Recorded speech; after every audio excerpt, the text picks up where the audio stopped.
এটা খুব বেশি হওয়া প্রয়োজন। কেন প্রয়োজন আসলে? কারণ বর্তমান তরুণ প্রজন্ম, তরুণ সমাজ কি ভাবছে সে বিষয়গুলো নিয়ে সামনাসামনি কথা না বলে আমাদের মাঝখানে কিছু স্বার্থ হাসিলকারী ব্যক্তি, কিছু তৃতীয় পক্ষ এমন একটি দেয়াল সৃষ্টি করে যে দেয়ালটি আসলে আমাদের মাঝে একটি বিভেদ তৈরি করে। আমরা চাই এই যে বিভেদটি, সেই বিভেদটি ঘুচে যাক। সেই জায়গা থেকে আমরা কিছু বিষয় নিয়ে আপনাদের সামনে খোলামেলা কথা বলতে চাই। আমরা বৈষম্য বিরোধী ছাত্র আন্দোলন আমাদের জায়গা থেকে প্রত্যাশা করি এবং বিশ্বাস করি যে অপরাধী সে অপরাধী, সে যে দলেরই হোক না কেন, সে যেই জবেরই হোক না কেন, সে যে ধর্মেরই হোক না কেন, সে যে পেশারই হোক না কেন, কোন একজন পুলিশ যদি আইনের বাইরে গিয়ে অতি উৎসাহী হয়ে ফ্যাসিস্ট সরকারের তোষামদি করতে গিয়ে আমার ছাত্র জনতার উপরে গুলি চালায়, হামলা করে, রক্তাক্ত করে, তাহলে সে পুলিশ হোক, পুলিশের অফিসার হোক, আর যেই হোক না কেন, তার বিচার এই বাংলায় হতেই হবে। একইভাবে আমরা আমাদের জায়গা থেকে এটিও বিশ্বাস করি যে বিগত 16 বছরে আমরা যে বিষয়গুলো দেখেছি, ক্ষমতাসীন ফ্যাসিস্ট আওয়ামী লীগ শুধু আওয়ামী লীগ বাদ দিয়ে বাংলাদেশের সকল রাজনৈতিক দলকে এক প্রকার নির্যাতন, নিষ্পেষণ এবং নিপীড়ন করেছে। থানায় পুলিশের পিছনে ঘুরতে হয়েছে, টাকা নিয়ে কোর্টে যেতে হয়েছে, আদালতে চক্কর কাটতে হয়েছে, রিমান্ডের পর রিমান্ড হয়েছে, জামিন অসংখ্যবার নামঞ্জুর হয়েছে, মিথ্যা মামলা দিয়ে ফাঁসানো হয়েছে, নির্দিষ্ট কোনো পোশাক পরলে তাকে ট্যাগ দেওয়া হয়েছে।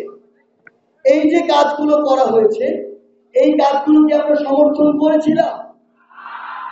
এই কাজগুলো যদি আমরা তখন সমর্থন না করে থাকি, তাহলে আজকে ছাত্র জনতার এত বড় একটি অভ্যুত্থানের পরে আমরা কি একই কাজগুলো অন্য কোনো ফর্মে, অন্য কোনো ফরম্যাটে সমর্থন করতে পারি? যদি আমরা এই কাজটি করি, তাহলে এই ছাত্র জনতার অভ্যুত্থানের যে স্পিরিট, সেই স্পিরিটটি একদম শুরুতেই বিনষ্ট হয়ে যায়। আপনি একটা জিনিস সবসময় আমাদের মনে রাখতে হবে, জিনিসটি হচ্ছে এই 16 বছরে কেন হঠাৎ করে সকল ছাত্র জনতা অল্প কিছু স্টুডেন্টের বিভিন্ন কর্মসূচিতে জীবন বাজি রেখে রাস্তায় নেমে পড়ল? কারণ এগুলো হচ্ছে 16 বছরের জমানো ক্ষোভ। আপনি এই সরকারের প্রত্যেকটি সিস্টেমের যেই জায়গায় যান না কেন, আপনাকে কোনো না কোনো ভাবে ক্ষমতার অপব্যবহারের শিকার হতে হয়েছে, কোনো না কোনো ভাবে আপনার যেটি ন্যায্য পাওনা সেটি আপনি পাননি, কোনো না কোনো ভাবে টাকা দিয়ে কাজ করতে হয়েছে, কোনো না কোনো ভাবে তাদের মামা খালুর বলে আপনার যৌক্তিক যে অধিকারটি সেটি আপনি পাননি। 16 বছরে এই যে সামগ্রিক একটি ক্ষোভ তৈরি হয়েছে, এর ফলে আমাদের ছাত্র জনতার এই অভ্যুত্থানটি সংগঠিত হয়েছে। আপনি ঢাকার হাসপাতালগুলোতে যান, আপনি দেখবেন আমার অসংখ্য স্কুলের ভাই ক্লাস 8-এ পড়ে, 9-এ পড়ে, এইচএসসি লেভেলে পড়ে, একটা হাত নেই, দুইটা হাত নেই, একটা পা নেই, দুইটা পা নেই, দুইটা চোখ নেই।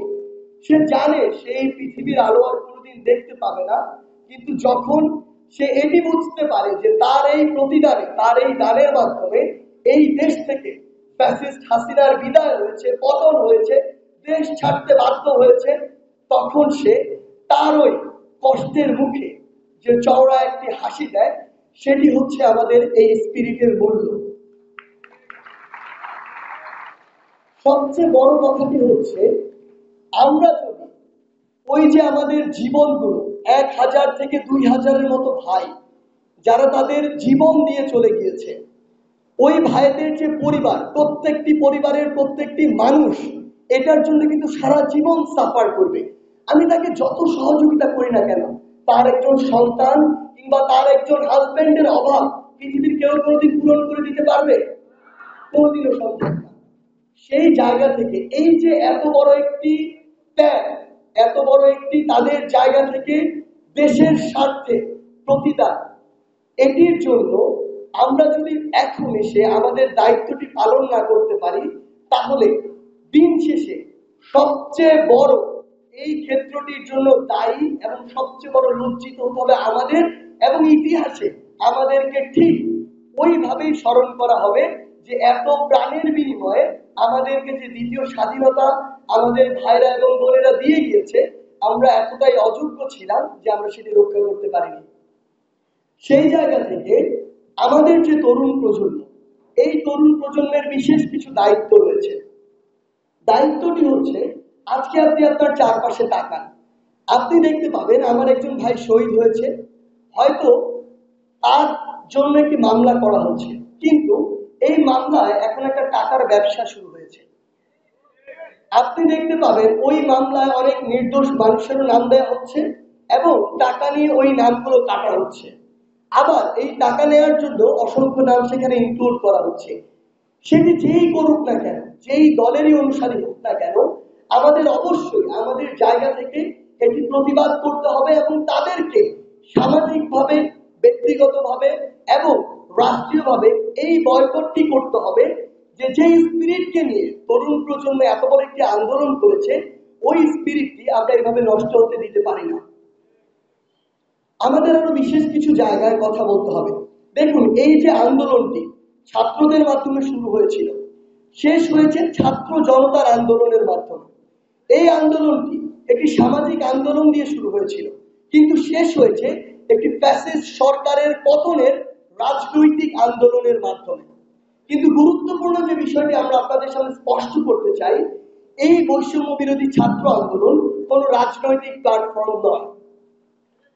আমাদের জায়গা থেকে স্পষ্ট বার্তাটি হচ্ছে, এই বৈষম্য বিরোধী ছাত্র আন্দোলনে আমরা যারা রয়েছি, আমরা কোনো অথরিটিও নয়, আমরা কোনো ডিসিশন মেকার নয়, কোনো পলিসি মেকার নয়, কিন্তু আমরা কি আসলে যেই অন্তর্বর্তীকালীন সরকার রয়েছে, সেই অন্তর্বর্তীকালীন সরকার যেহেতু এই বৈষম্য বিরোধী ছাত্র আন্দোলনের এত বড় একটি অভ্যুত্থানের মাধ্যমে সৃষ্টি হয়েছে, আমাদের এটি নৈতিক এবং দায়িত্ববোধের জায়গা থেকে আমরা একটা প্রেশার গ্রুপ, যে প্রেশার গ্রুপ আগামী রাষ্ট্র আমরা কিভাবে বিনির্মাণ করতে চাই সেই দাবিগুলো তুলে ধরবে। কেউ যদি আবার পূর্বের সেই তথাকথিত যে প্রথাগুলো, রীতিনীতিগুলো আবার আমাদের উপরে চাপিয়ে দেওয়ার চেষ্টা করে, আমরা একটি গ্রুপ হিসেবে সেগুলো যদি আবার আমাদের মানুষের চাহিদা মতো না হয়, আমরা স্ট্রংলি আমাদের ভয়েসটি রেইজ করব, সেটির সাথে দ্বিমত পোষণ করব। এখন সবচেয়ে বড় সমস্যাটি কোথায়? সবচেয়ে বড় সমস্যাটি হচ্ছে, এখনো আমাদের এই ছাত্র জনতার অভ্যুত্থানের 2 মাস হয়নি, কিন্তু আমরা ছাত্র জনতা ফ্যাসিস্ট আওয়ামী লীগ বাদ দিয়ে যখন সকল রাজনৈতিক দল মিলে ঐক্যবদ্ধ হয়ে এই ফ্যাসিস্ট আওয়ামী লীগের পতন ঘটালাম, তখন 2 মাস যেতে না যেতে আমরা এখন নতুন একটি চিন্তায় নিজেদেরকে আবিষ্কার করছি। সেটি হচ্ছে, আমরা এই স্বাধীনতা রক্ষার চিন্তা বাদ দিয়ে আমরা আমাদের ব্যক্তিগত রাজনৈতিক উদ্দেশ্য এবং আদর্শ নিয়ে এতটাই বিভক্ত হয়ে গিয়েছি যে আমরা এখন নিজেরা নিজেদের মুখোমুখি দাঁড়িয়ে গিয়েছি। কিন্তু সবচেয়ে বড় কথা হচ্ছে, আপনি যখন ইতিহাস ঘাটবেন, এরকম বড় বড় বিপ্লব, অভ্যুত্থান, গণ অভ্যুত্থানের ইতিহাস ঘাটবেন, দেখবেন মাত্র 2 মাস নয়, 6 মাস, 1 বছর, 2 বছর, 3 বছর পরেও অসংখ্য প্রতি বিপ্লব হয়েছে, যেই প্রতি বিপ্লবটি এত ব্যাপক আকারে হয়েছে যে ওই বিপ্লবের সমস্ত স্পিরিট, ওই বিপ্লবের সাথে সংশ্লিষ্ট সকল মানুষকে একদম সমূলে উৎপাটন করেছে পরের প্রতি বিপ্লবের মাধ্যমে। সেই জায়গা থেকে আমি আপনাদেরকে অনুরোধ করব, আমরা বারবার এটি বলি, এটি সকল ফ্যাসিস্ট আওয়ামী লীগ বাদ দিয়ে সকল রাজনৈতিক দলের, সকল ধর্মের, সকল মতের, সকল পেশার মানুষের আন্দোলন ছিল। কিন্তু এখনই যদি আমরা আমাদের রাজনৈতিক উদ্দেশ্যকে সামনে রেখে এরকম 1, 2, 3, 4, 5 অসংখ্য ভাগে বিভাজিত হয়ে যায়, বিশ্বাস করুন, ওই যে ফ্যাসিস্টের দোসররা যারা এখনো দেশের প্রত্যেকটি কোনায় রয়েছে, গর্তে ঢুকে রয়েছে, তারা যখন দেখবে আপনি নিজেদের মধ্যে খামচা খামচিতে লিপ্ত হয়েছে, তখন তারা এই সুযোগে ওই গর্ত থেকে বের হয়ে 2 সাইডের পিছন থেকে এমন ভাবে হামলা করবে যে আমাদের যে বিপ্লব, সেই বিপ্লব সমূলে ধ্বংস হয়ে যাবে। সেই জায়গা থেকে আমি জানি এখানে আজকে বাংলাদেশের সকল রাজনৈতিক আদর্শের বা মতাদর্শের বিশ্বাসী মানুষের উপস্থিত রয়েছেন। আমাদের বৈষম্য বিরোধী ছাত্র আন্দোলনের পক্ষ থেকে আপনাদের প্রতি অনুরোধ, যতদিন না দেশের স্থিতিশীল অবস্থা এসে এই যে কাঠামোগুলো সেগুলো সংস্কার হয়ে সুষ্ঠু একটি নির্বাচনের মাধ্যমে নির্বাচিত একটি সরকার বাংলাদেশে আসছে, জনগণের একটি সরকার বাংলাদেশে আসছে। আমরা আমাদের জায়গা থেকে আপনাদেরকে অনুরোধ করি একটি জাতীয় ঐক্যে, যেই জাতীয় ঐক্যটি হবে সকল রাজনৈতিক ভেদাভেদ ভুলে গিয়ে ঐক্যবদ্ধ থাকা, যেন যেই ফ্যাসিস্টরা দেশ ছেড়ে পালিয়েছে তাদের দোসররা আবার ঐক্যবদ্ধ হয়ে আমাদের উপরে পাল্টা কোনো ছোবল না দিতে পারে। আমাদের জায়গা থেকে এই মানিকগঞ্জ নিয়ে কিছু অবজারভেশন আছে। আমাদের সামনে যে তরুণ প্রজন্ম, এই তরুণ প্রজন্মের একটা অংশকে কিছু মানুষ উদ্দেশ্য প্রণোদিত ভাবে এই জেলা থেকে শুরু করে বাংলাদেশের প্রায় প্রতিটি জেলায় উদ্দেশ্য প্রণোদিত ভাবে কিছু কাজ করছে। আমরা আজকে এই ডিসকাশন গুলো কেন করছি, এগুলোর বিশেষ প্রয়োজন রয়েছে। আমাদের বুঝতে হবে যে এগুলো তৈরি করা সিস্টেম, যেগুলো ইচ্ছাকৃত করা হচ্ছে, কিন্তু আমরা মনে করছি যে না, এগুলো মনে অটোমেটিক হচ্ছে। যেমন একটি নির্দিষ্ট গোষ্ঠী, আমি বিশ্বাস করি তারা কোনো পলিটিক্যাল আদর্শ বিশ্বাসী না, তারা তাদের ব্যক্তি স্বার্থে বিশ্বাসী। তারা বিভিন্নভাবে বিভিন্ন পলিটিক্যাল প্ল্যাটফর্মকে ইউজ করে আপনার এই জেলা সহ বাকি জেলাগুলোতে মাদকের ব্যবসা শুরু করেছে। তারা কি কাজটি করছে আসলে? তারা এই মাদকের ব্যবসা করে অলরেডি তাদের একটি বিজনেস করছে। দ্বিতীয়ত, মাদকের সাথে সংশ্লিষ্ট কিন্তু একটি কমিউনিটি রয়েছে যারা এই মাদকের সাপ্লায়ার। এই যে সাপ্লায়ার যারা রয়েছে মাদকের, তারা যখন এটার সাথে জড়িত, তারা জানে এটি একটি অন্যায় কাজ। এই মানুষগুলো হয়তো অল্প সময়ের জন্য কিছু টাকা পায়, এই টাকা তো থাকে না, অসৎ পথের টাকা, হারাম টাকা, এই টাকা কোনোদিন থাকবে না, থাকেও না। ওই মানুষগুলো কখনো ভালো থাকেও না, তাদের পরিবারের সদস্যরা কখনো ভালো থাকেও না, সব সময় তারা অনিরাপত্তায় থাকে। এই মানুষগুলোকে তারা এই ব্যবসার মাধ্যমে সামান্য পরিমাণে কিছু টাকা দিয়ে হাতে রাখে, এবং এই মানুষগুলা তাদের ব্যক্তিগত নিরাপত্তার জন্য, আইন শৃঙ্খলা রক্ষাকারী বাহিনী থেকে বাঁচার জন্য তখন ওই যে কতিপয় ব্যবসায়ী, মাদক ব্যবসায়ী, সো-কল্ড যারা পলিটিশিয়ান, তাদের সাথে থাকতে বাধ্য হয়। সো তারা তাদের ফুড সোলজার হিসেবে তাদেরকে ইউজ করে। তো আলটিমেটলি এখানে অলরেডি আমরা দুইটা স্টেক হোল্ডার পাচ্ছি। এক, তারা মাদকের বিজনেস করছে। দুই, তারা তাদের কিছু ফুড সোলজার পাচ্ছে। তৃতীয় যে জায়গাটি, সেটি হচ্ছে তারা এই মাদকটি যখন আমাদের এই কিশোরদের মধ্যে ছড়িয়ে দিচ্ছে, এই কিশোররা যখন সামান্য কিছু সময়ের প্রশান্তি, সো-কল্ড প্রশান্তি, ডোপামিনের ডিটক্সের মাধ্যমে যখন এই তরুণরা মাদকের দিকে আসক্ত হয়ে পড়ছে, এই তরুণগুলোকে তারা বিভিন্নভাবে কিশোর গ্যাং হিসেবে ইউজ করছে। সো আলটিমেটলি লসটা আসলে কার হচ্ছে? তারা কিন্তু টিস্যুর মতো ব্যবহার করছে, যখন প্রয়োজন তখন তারা আপনাকে জেলেও পাঠাবে, দেখবে কিছুদিন পরে নিয়েও আসবে, আবার ইউজ করবে। কিন্তু আলটিমেটলি সাফারার কে? সাফারার ব্যক্তিগত জায়গা থেকে আপনি, সাফারার আপনার পরিবার, সাফারার আপনার পরবর্তী জেনারেশন। সেই জায়গা থেকে আমি আপনাদেরকে অনুরোধ করবো, আমরা তো জানিও না আমাদের ভাই, আমাদের বোন বা আশেপাশের অনেক সার্কেলের মানুষ এভাবে মাদকে আসক্ত হয়ে গেছে। এই জায়গাটি থেকে আমাদের নিজেদের মধ্যে এই সচেতনতা আনার জন্য আপনাদেরকে অনুরোধ করছি। মাদকের বিষয়ে আপনাদেরকে একটু সচেতন হতে হবে। আরেকটি গুরুত্বপূর্ণ বিষয়, পড়াশোনা।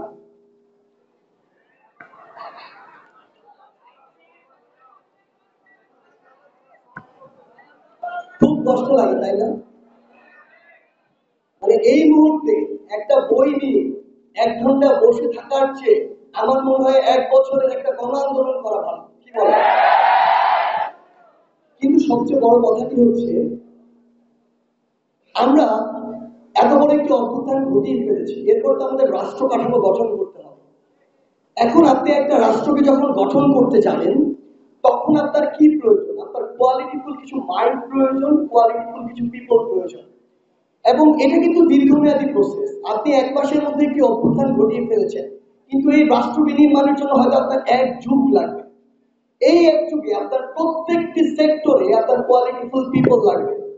সবচেয়ে বড় সমস্যাটি হচ্ছে, এই বাংলাদেশ সবচেয়ে বেশি বাইরের দেশের মানুষকে টাকা দেয় যে কয়েকটি সেক্টরে, ডলারে পে করে, নিজের যে রিজার্ভ সেটির ক্ষতি করে। তার মধ্যে একটি সেক্টর হচ্ছে বাইরে থেকে জনশক্তি এনে ডলারে তাদেরকে বেতন দেয়, এবং যার সবচেয়ে বেশি নিয়ে যায় আমাদের পার্শ্ববর্তী দেশ ভারত। সেই জায়গা থেকে আমাদের এখন সবচেয়ে গুরুত্বপূর্ণ কাজটি হচ্ছে, প্রথম অভ্যুত্থান ঘটানোর যে কাজটি, সেটি আমরা করে ফেলেছি। এখন নিজেকে কোয়ালিটিফুল হিসেবে গড়ে তোলে দেশ হোক, দেশের বাইরে হোক, বিশ্বের সেরা বিশ্ববিদ্যালয়গুলো থেকে কিংবা যে যার সেক্টরে সেরা প্রতিষ্ঠানগুলোতে নিজেদেরকে স্কিলফুল করে তোলা।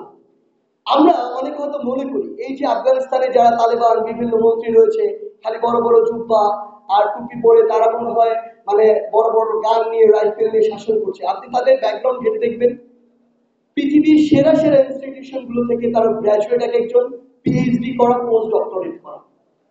ফ্যাক্ট হচ্ছে আপনি এরকম অভ্যুত্থান হয়তো আপনার পেশির জন্য করে ফেলতে পারবেন, কিন্তু আপনি যখন একটা দেশের কোয়ালিটির জায়গায় রেভলিউশন ঘটাতে যাবেন তখন আপনার ওই কোয়ালিটিফুল মাইন্ড গুলো প্রয়োজন, যেটার জন্য আসলে আমাদের এই যে পড়াশোনা এটা খুব বেশি ইম্পর্টেন্ট। সেই জায়গা থেকে আপনাদের প্রতি অনুরোধ, এখন আমাদের পড়ার টেবিলে ফিরতে হবে। যখন প্রয়োজন আমরা আমাদের নৈতিক জায়গা থেকে হোক, আইনগত জায়গা থেকে হোক প্রতিবাদ জানাবো, কিন্তু আমরা যেন আমাদের পড়াশোনাটা ঠিক রাখি। আমি জানি আমরা অনেক কিছুই করব, অনেক কিছুই করব, সোশ্যাল মিডিয়া চালাবো, ফোনে কথা বলবো, আড্ডা দিব, গল্প করবো, স্পেশাল টাইম কাটাবো, ফাইন। কাউকে ডিমোটিভেট করা যাবে না, কারণ আপনারা তখন আমাদেরকে আবার পরিত্যাগ করতে পারেন। বাট রিয়েলিটি হচ্ছে এই মুহূর্তে আপনার প্রধান কাজ স্টুডেন্ট অবস্থায় পড়াশোনা করা। সত্যি এটা যে সার্জিস আজকে কিংবা এখানে যারা রয়েছে এই মঞ্চে, এটার রিজন হচ্ছে তারা ওইরকম একটা প্ল্যাটফর্ম পেয়েছিল যে প্ল্যাটফর্মে যাওয়ার জন্য স্কুল লেভেলে হোক, কলেজ লেভেলে হোক কিংবা বিশ্ববিদ্যালয় লেভেলে হোক তাদেরকে পড়াশোনায় তাদের বেস্ট এফোর্টটি দিতে হয়েছে। এখানে যারা রয়েছে আসলে আপনি ঘাটলেই একটু দেখবেন তারা তাদের স্কুলের ফার্স্ট বয়, তারা তাদের কলেজে বেস্ট রেজাল্ট করেছে, তারা বিশ্ববিদ্যালয়ের ভর্তি পরীক্ষায় বেস্ট রেজাল্ট করেছে। তো আপনাদের উপরে ওই প্ল্যাটফর্মটিতে যেতে হবে যেন আপনারা গুরুত্বপূর্ণ এই নেতৃত্বের জায়গাগুলোতে যেতে পারেন। তো এই বিষয়টিতে আপনাদের প্রতি আমাদের একটি বিশেষ অনুরোধ থাকবে। আরেকটি জিনিস, বর্তমান তরুণ সমাজে দুইটি বিষয়ের প্রচুর ঘাটতি, এক হচ্ছে নৈতিকতা, ইথিক্যাল যে জায়গাগুলো, আর এই যে মূল্যবোধের জায়গাগুলো। আমরা আমাদের সিনিয়র জুনিয়র যে একটা চেইন অফ কমান্ড বা রেসপেক্টের জায়গা বা স্নেহ করার জায়গা, এই জায়গায় একটা বিশাল ঘাটতি তৈরি হয়েছে। আমরা কোনো কিছুতে দ্বিমত প্রকাশ করতেই পারি, কিন্তু একজন সিনিয়রের সাথে যখন দ্বিমত প্রকাশ করবো আমাদের কথায় ওই মার্জিত ভাবটি থাকতে হবে, আমাদের আচরণে ওই রেসপেক্টটি থাকতে হবে। Same goes for junior. আমার একজন জুনিয়র বলে যা ইচ্ছা তাই বলবো, সবার সামনে গালি দিব, সবার সামনে বকা দিব, এটা আসলে হতে পারে না। সেই জায়গা থেকে আমাদের এই যে সম্পর্কের ব্যালেন্সটি, হোক সেটা ফ্রেন্ড সার্কেলে হোক সেটা পরিবারে, আমাদের মনে হয় এই সম্পর্কটি আর সুন্দর করা উচিত। আমরা আমাদের দূর দূরান্তের বন্ধুদেরকে ফেসবুকে জন্মদিনের শুভেচ্ছা জানাই, কিন্তু আমার পাশের রুমে থাকা আমার বাবা মাকে এই জন্মদিনের শুভেচ্ছা জানাতে আমরা কুণ্ঠিত বোধ করি। এটাই রিয়েলিটি আসলে। তো এই জায়গা থেকে আমাদের যে পারিবারিক সম্পর্কগুলো আমরা উন্নত করব, এই সম্পর্কগুলো আমাদের আরো সুন্দর করতে হবে। এবং এটার জন্য আমার যে জায়গা থেকে মনে হয় আপনার যদি রিলিজিয়াস গ্রাউন্ড স্ট্রং হয়, এটি আপনাকে আরো বেশি স্ট্রং করে তুলবে এই বিষয়গুলো মেনটেন করে চলার জন্য। চাঁদাবাজি হোক, ক্ষমতার অপব্যবহার হোক, সিন্ডিকেট হোক কিংবা যে কোনো জায়গায় নতুন কোনো অন্যায় হোক, আমরা আমাদের জায়গা থেকে প্রতিবাদ করবো, যে দলেরই হোক। ইভেন যদি বৈষম্য বিরোধী ছাত্র আন্দোলনের কেউ করে, অবশ্যই আপনি আগে জাস্টিফাই করবেন নিউজটি সত্য কিনা। যদি সত্যি হয় আপনি তাকে প্রশ্ন করবেন, তার বিরুদ্ধে আপনার ভয়েস রেজ করবেন।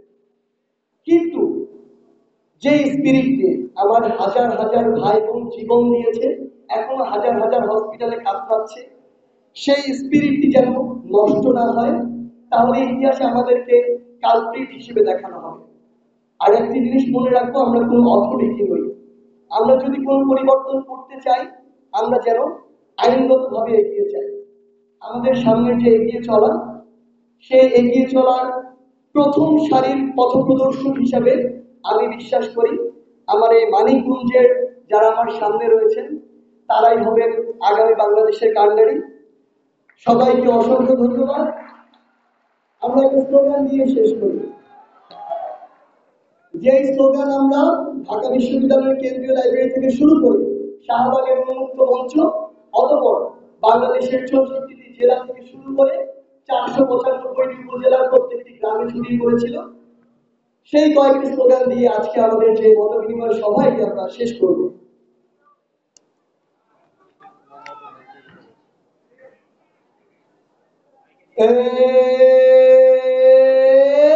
কোটা নামে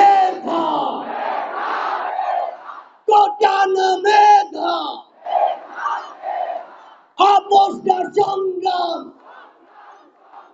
আপোষটা সংগ্রাম, দালালি না রাজপথ, দালালি না রাজপথ, ক্ষমতা না জনতা,